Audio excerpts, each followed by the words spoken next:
This week on Quadriga, storm warning, time for climate action? Typhoon Haiyan claimed thousands of lives in the Philippines, and millions more have been affected by the devastation. Scientists say extreme weather is becoming more common, partly because of climate change.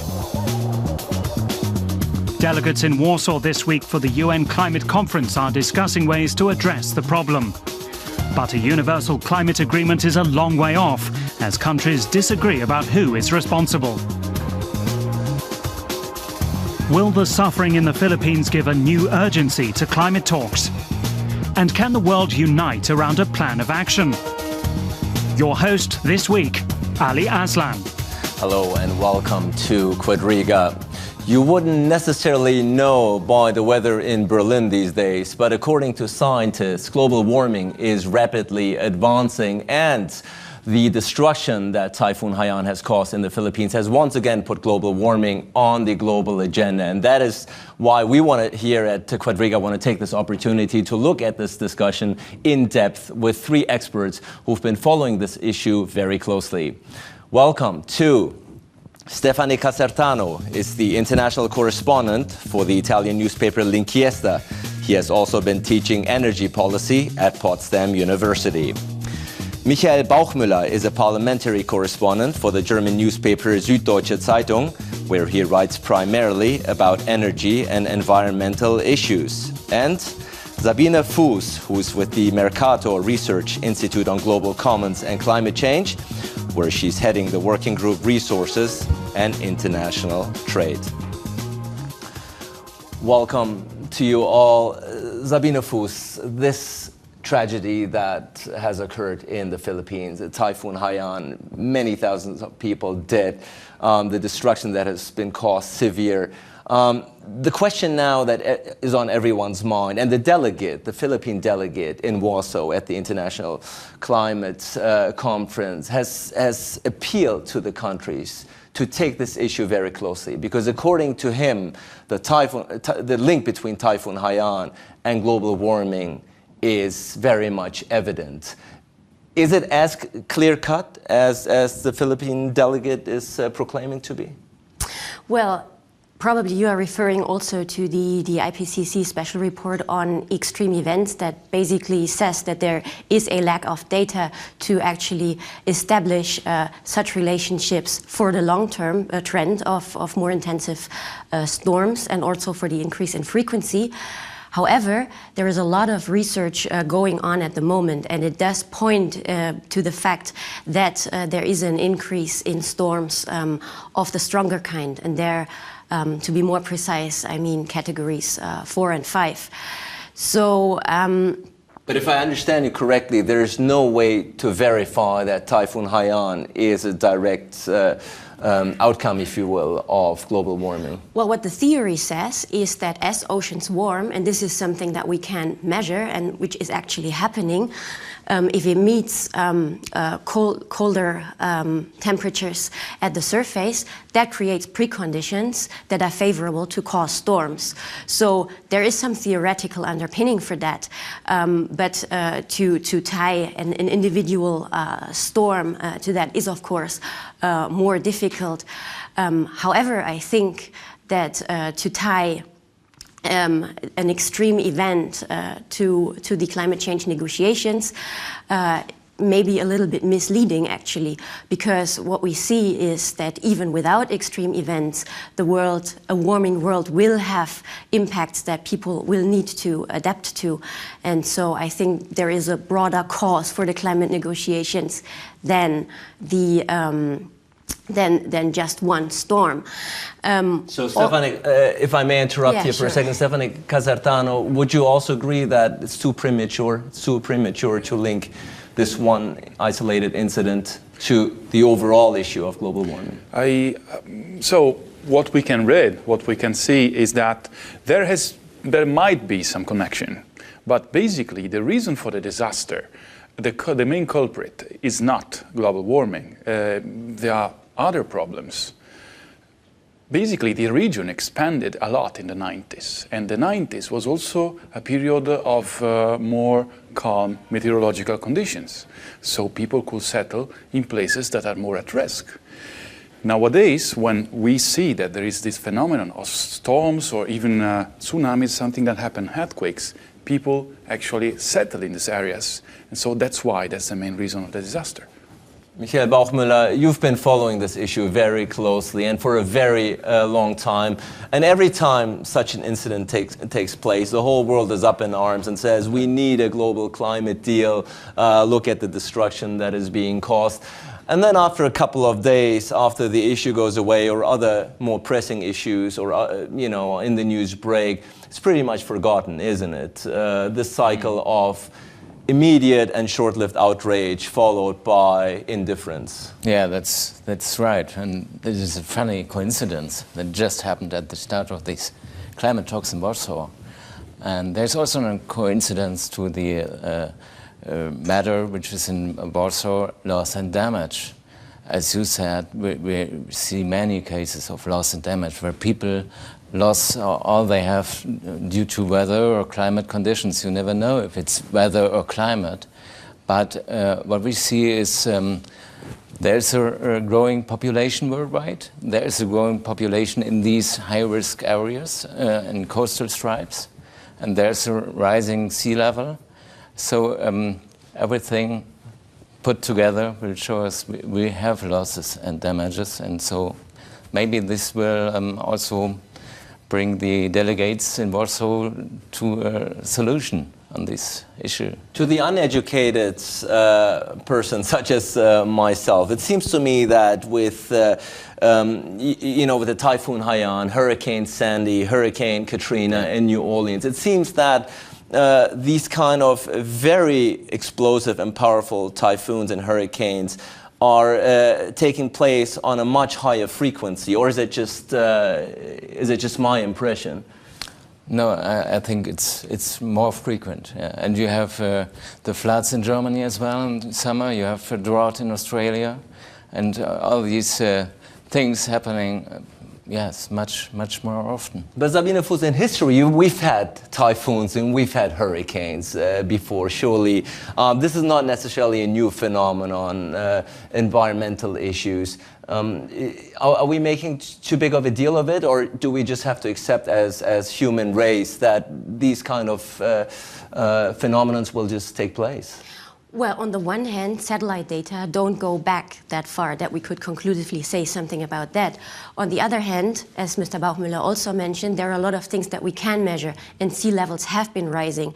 And there are now 150 million people living below 1 meter above the sea level.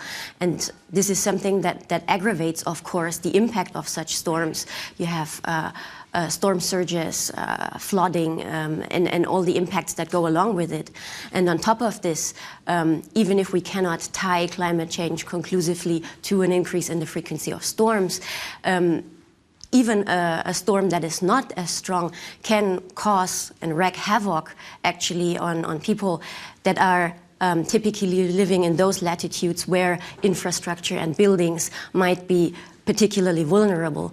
And those might then also be those countries that are not in the situation economically to invest into resilient systems. And that, I think, is a problem that, regardless of whether we believe that climate change has caused this particular storm or not, has to be tackled. And you have said that undoubtedly there is proven data that sea levels are rising, that the Arctic sea ice is shrinking. To our viewers out there who might not be experts, why? What is causing these sea levels to rise and these Arctic sea ice to shrink at the end of the day? Well, increasing temperatures, of course, lead to sea level rise. Who's causing these increasing temperatures? Well, who or what?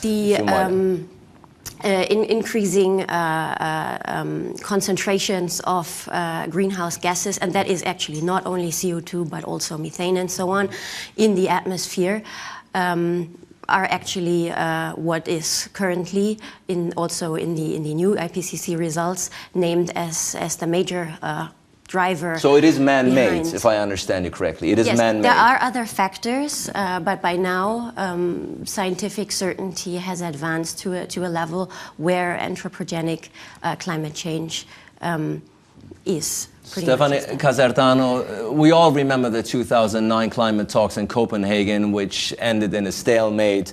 Many regarded it as a failure. Now, the delegates are meeting in Warsaw, and there's an agreement that is supposed to be put in place by 2015 in Paris. Do we have the luxury to wait even this long? I don't think so, but just for one problem, that the structure of the agreement that has been negotiated, it's not enough to face the problem. There has been an opposition, mostly by China. China does not want to limit its growth of greenhouse gases emissions. What they propose to do is to limit the increase. But so far, as we have seen, our experiences here in Germany, how hard it is to diminish emissions by, say, 10%. Every year, additional emissions by China are equal to the whole of Germany's emissions, or a little bit less, of course, but it's a huge amount.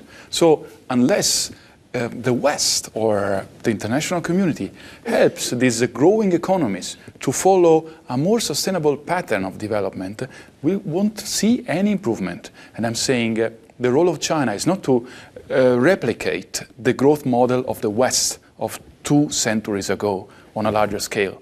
This is, of course, they have their right to grow, but not that way, because it's not sustainable for the environment. But I think China is moving very fast. China is not the same China we saw in Copenhagen. I think China faces also many of these climate losses and damages. And so what we see in the last years is a country which invests heavily in renewable energies, it's China right now is the biggest investor in renewable energies. They have 90% of energy production depends on coal. What are we talking about?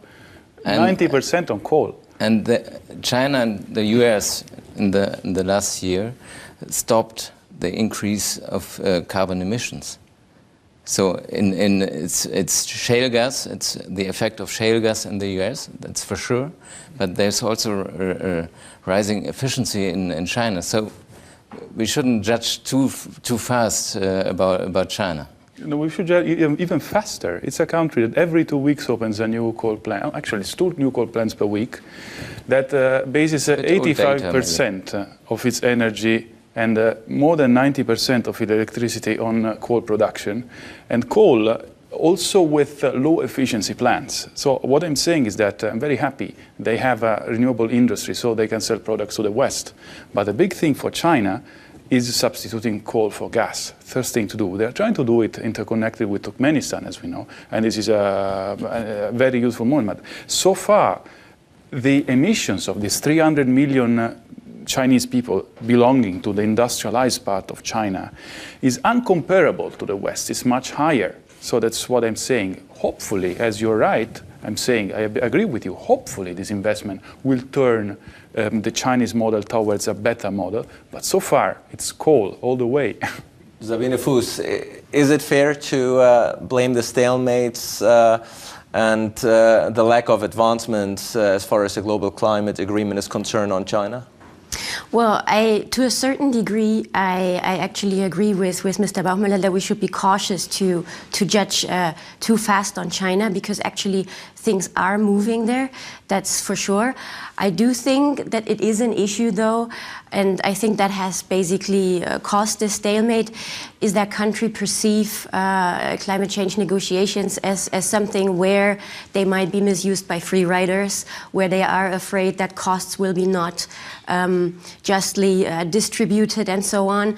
And so I think it does make sense to embed the environmental policy and specifically climate change within a context of economic growth, of public finance, and so on, because I think it's actually a mistake to sort of decouple it from these discussions, because this is what people worry about, and this is what actually might give a little bit more impetus in the China's argument seems to be that, directed towards the West. You've had your rise in economic status at the expense of the environment. Now we want to have the peace as well. Why are you denying us our share when you have been perpetrating committed these sins yourself? Is that a fair argument? Well, yes, sure, it's a fair argument, but everybody knows that the Western way of life is not a model for 10 billion people on the world. So the Western way has to change, but the way of the developing countries and economies has to change too. And so actually the West or the industrialized countries should also give some models or innovations to those who develop. And that would be fair.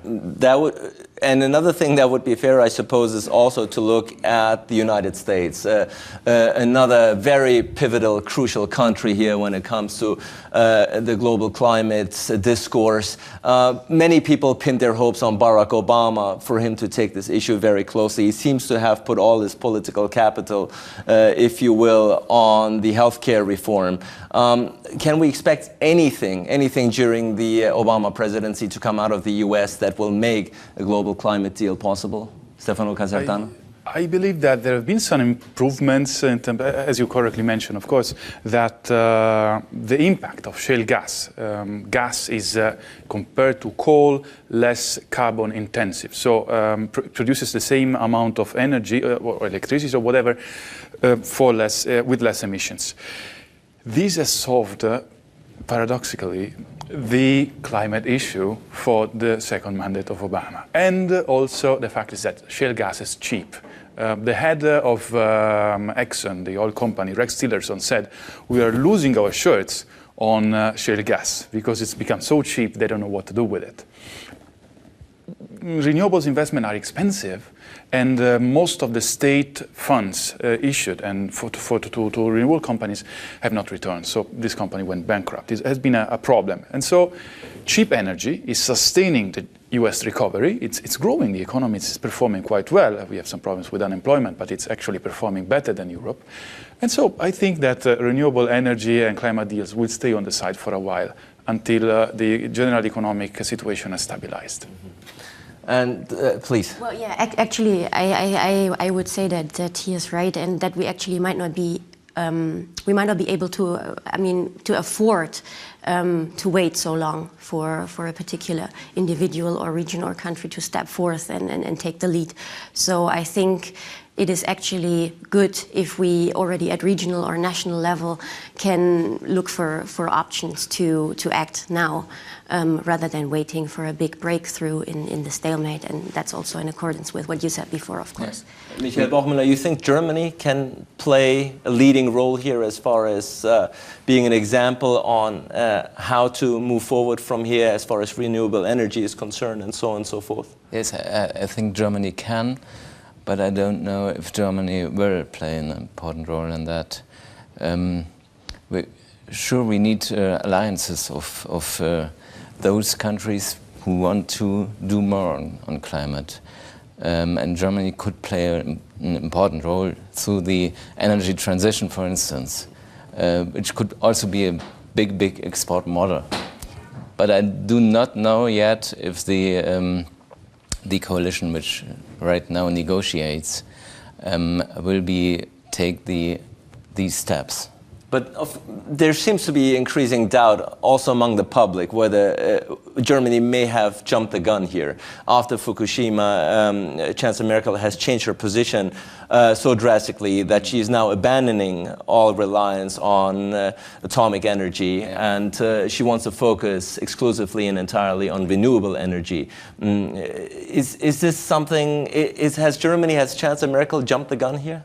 No, I don't think, but what the Germans face is that a transition is a transition. So if you go into renewables, you lose or you leave some ways.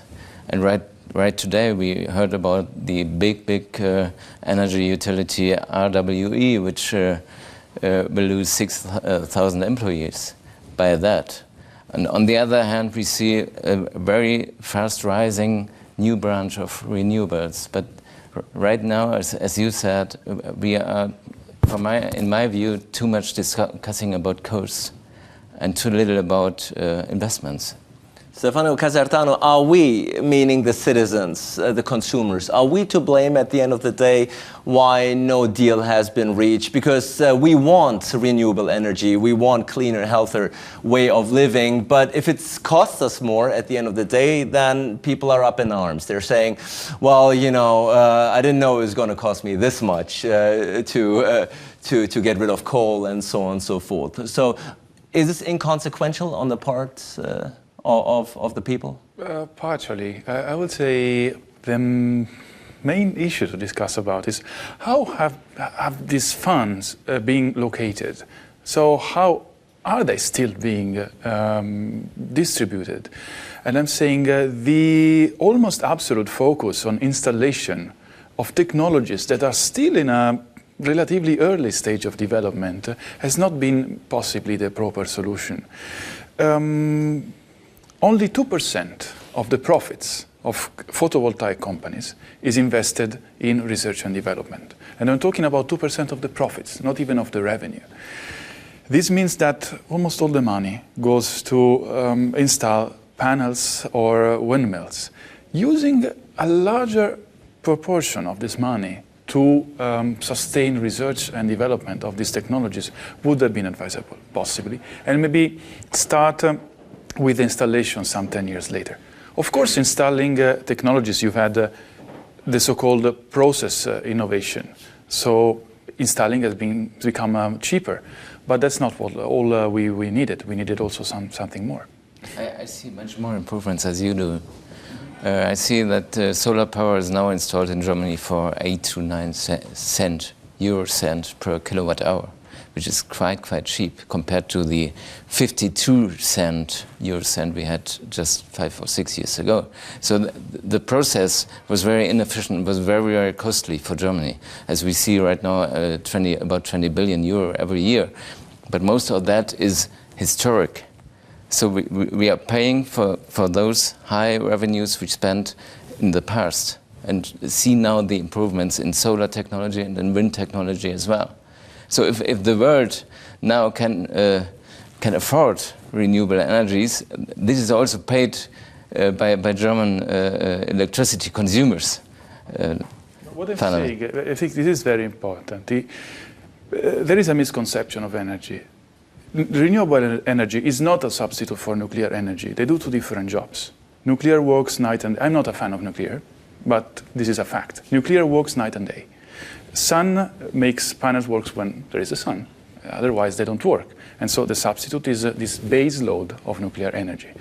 What I'm saying is that this excessive focus on renewables, this strong growth without an adequate change in the structure of the network and overall in the structure of the energy market is not bringing benefits to the situation at large. There are situations in Germany where energy price is negative. So you have to pay somebody to buy your electricity. Why is that? Because the price system is not adequate to the new situation. So there is a lot of reforms to do, not just installations.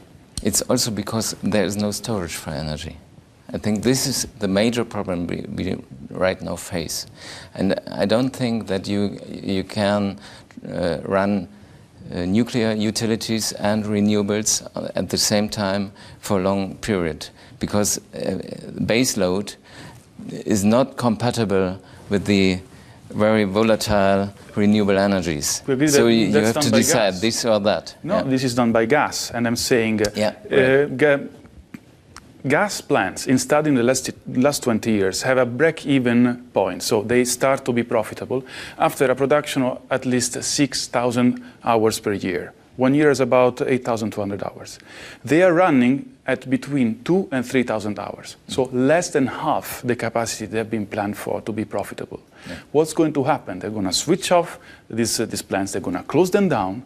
And when we will need more energy, the energy price, the electricity price will skyrocket. This is what's going to happen. So, Sabine Fuss, we've been hearing a lot of complexities surrounding this issue, and it becomes clear, I think, even from this little exchange, how complex this issue really is and how difficult it might be to reach a comprehensive agreement. And the data is out there. But the question I want to ask you, there are also a lot of critics out there, a lot of skeptics who are saying, you know, this whole global warming thing, I just don't buy it. I don't buy it. It's a politically motivated tool to advance a certain measurement one way or the other.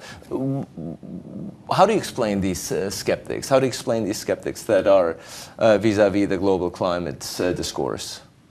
Well, for one thing, I think that because we don't have full confidence on all the things that we did find out in climate science, of course there will be always skeptics. And because climate change is then attached to costly actions that mitigate climate change, of course excuses are sought. So I do think, though, that it's a bit odd to use uncertainty as an excuse for inaction, because in everyday life we also hedge risks without having full certainty about an event that we're trying to hedge against. So the point I want to make is just using the uncertainty as an excuse for inaction, I think is not acceptable.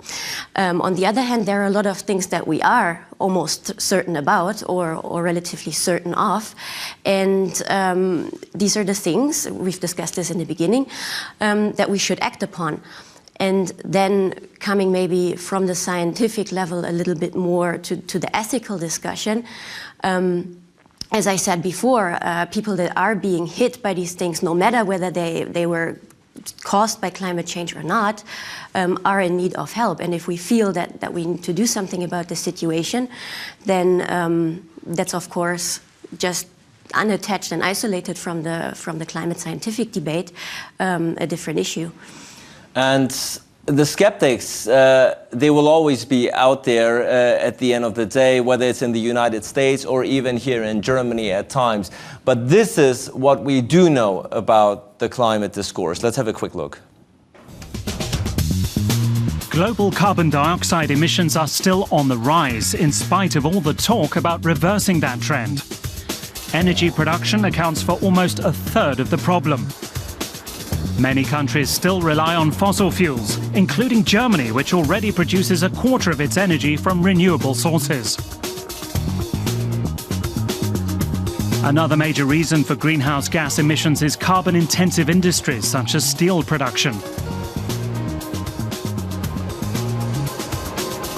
In countries like China, there is little pressure to give priority to protecting the environment.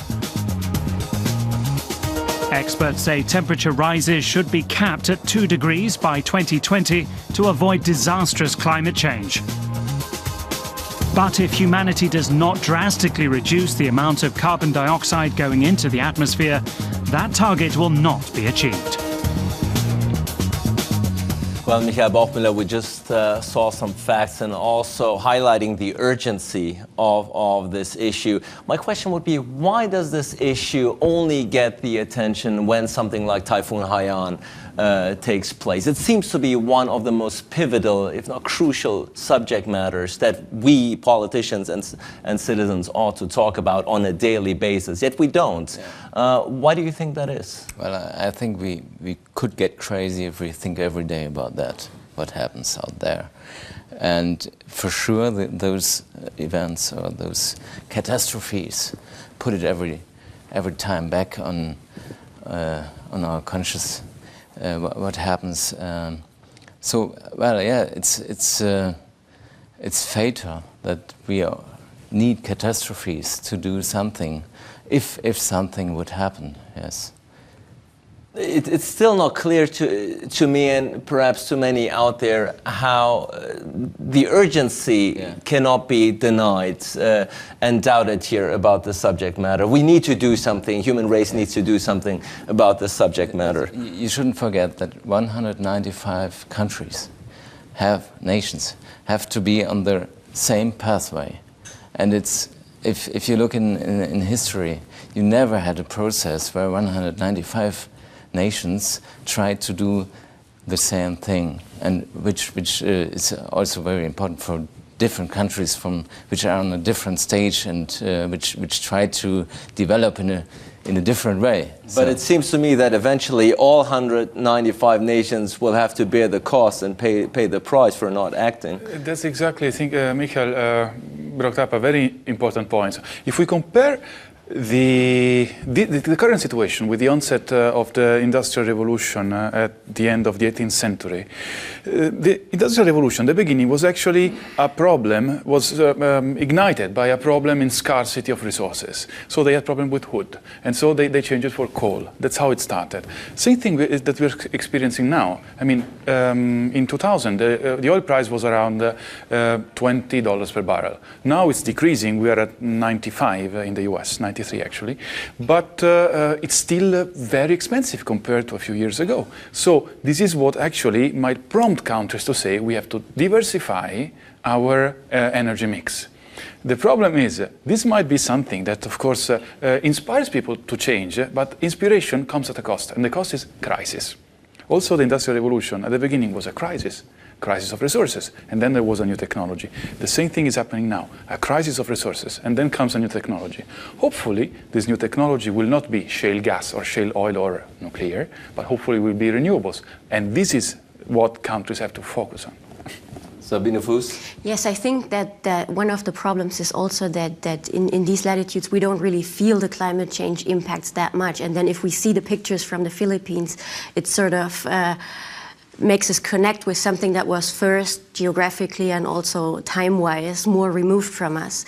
I think that's why it enters the picture with full force, but I'm not necessarily saying that this is all that we should hang now the climate change negotiations at, because countries further in the south will suffer anyway, even in the middle of the distribution, not only at the tails and at the extremes. So which countries, aside from China and the US, we've already mentioned them, which countries are the biggest obstacles to a deal, to an agreement?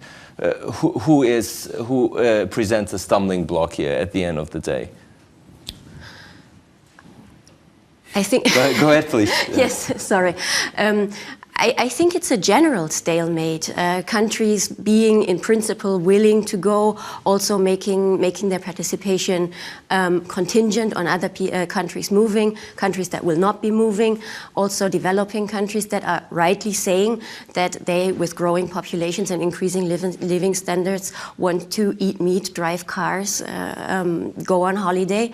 So I think it's more the sum of all this than particular scapegoats in the middle. But there are big fossil fuel exporters like Saudi Arabia, sure, which are always a problem. You have nations like India, which have a completely different way to connect to that. And from everything, from those different stages, you have to bring nations and people into one solution. And what is the solution here at the end of the day? If you were the advisor to Barack Obama, the Chinese Prime Minister, or Chancellor Merkel, if I were to ask you what needs to be done here, what are the steps that concretely need to be taken here, Michael Bauchmüller? Yes, if I had the solution, I would sell it. Would be a rich man, but well, yes. But you must have a pretty good idea of what needs to be done. Yes, sure. You need these alliances of industrial countries which are on the front of that first. And you need common but differentiated approaches to that, so that China still can grow a bit, but also comes down to a pathway to the 2-degree target. And for sure you need the public and the US to be aware of what's happening out there. Yes, it's many different aspects. Many different aspects and layers that need to be taken into account here. Stefano? I actually believe in a solution that normally takes half an hour to explain, but I will try to shrink it in... Well, we only have 8 more minutes, okay. So I will do my best. These protocols are based on emissions calculated on production. So I'm a German company. I produce something. emissions are calculated for Germany, and then my car is exported to somewhere else. Same thing is for China, matter for China. So China produces something, is exported abroad, and so on. China does not belong to Kyoto, it belongs to a special list, and there is no emission limits. The point is that if we switch the concept and say, we account emissions for what I buy, also from abroad, and so every product I import, also from China, I'm German, I import something from China, will come from with a sort of emission tag on it that would account for my national emission calculation. This will be a huge improvement, because in the end, also countries that do not want to commit to a reduction are compelled to do it, because otherwise they cannot export. And they are somehow invited to reduce the emissions bounded to their productions that are meant for foreign markets. Sabine Fuss? Yes, I think trade measures have, of course, been discussed, also punishing countries that do export emission-intensive products. And there is a whole debate about it. As you said, you could discuss half an hour about this, for sure. But it's at least something that we can think about, and that also ties a little bit into these demand-side management issues. So I am working, for instance, a lot on forest management and conservation of forests, and there's also certification that actually does provide consumers with a means to assess where their products have been produced. So I think, yes, we probably won't solve the whole issue by this, but we should, probably we cannot afford to discard different options.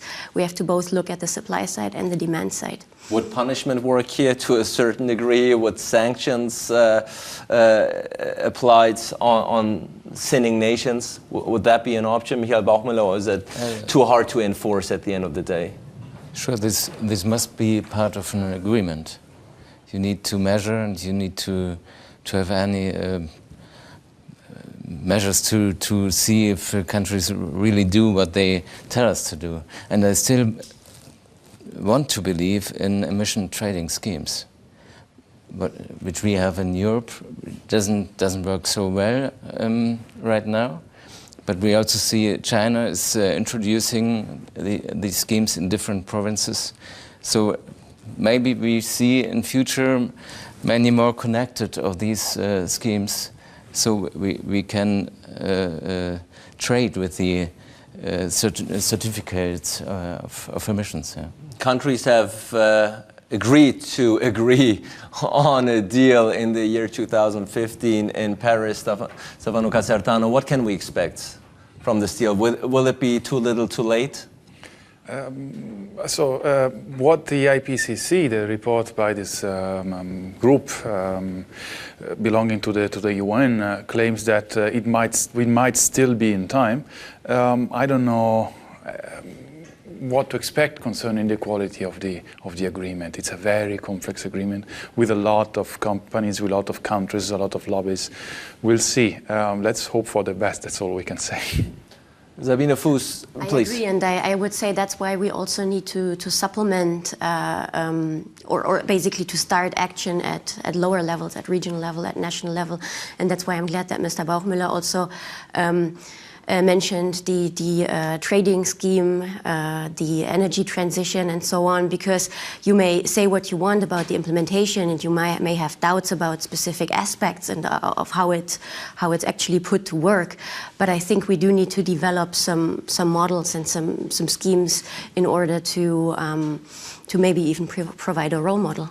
And the role model might be Germany, as has been discussed. You are at international conferences quite a bit, and you do exchange data and information with international colleagues, I assume. How's Germany's role being perceived here from the outset?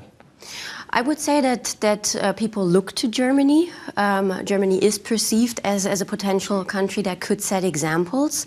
People do have doubts about the implementation and whether how it has been done and the timing and everything has been right. But I think things are not looking as dark as sometimes we might perceive it in the media. because you mentioned the media and you are from the media, obviously, writing about this issue. Do you think the press corps, the members of the writing or the TV outlets are sufficiently knowledgeable about the subject matter? Or are they just looking for a juicy headline? Well, I can speak for my German colleagues, and I think most of them are. But as you saw, it's a very complex material. So it's not easy to bring everything together and to see if the energy transition will work out at the end. And what climate deal could be the right one to keep everything together and to bring us really to this 2-degree target. And as we heard from UNEP just last week, we have an 8 gigaton gap right now, which we should close until 2020. And this is quite fast. This is 7 years from now. So, Stefano, you think this typhoon crisis and devastation will change anything as far as the mentality is concerned, the global mentality? I think that the first thing this typhoon should change is something at a urban, local level in the Philippines. That's the most urgent issue. Because, of course, there is other territories at risk, there is many people at risk, and a solution must be found soon, similarly to what has been done in Indonesia some years ago. As for the rest, it might influence it, and hopefully it will do. But I think that the priority now is to save people in China and right now. In the Philippines, sorry. Right now, we need to act right now, says Stefano Casertano, and I think it has become rather clear from today's discussion how complex this issue really is, how many layers are involved in order to come together to find a deal. I want to thank my guests for shedding some light to this very intricate and complex issue. I want to thank you out there for tuning in and looking forward to seeing you again next week for a new edition of Quadriga.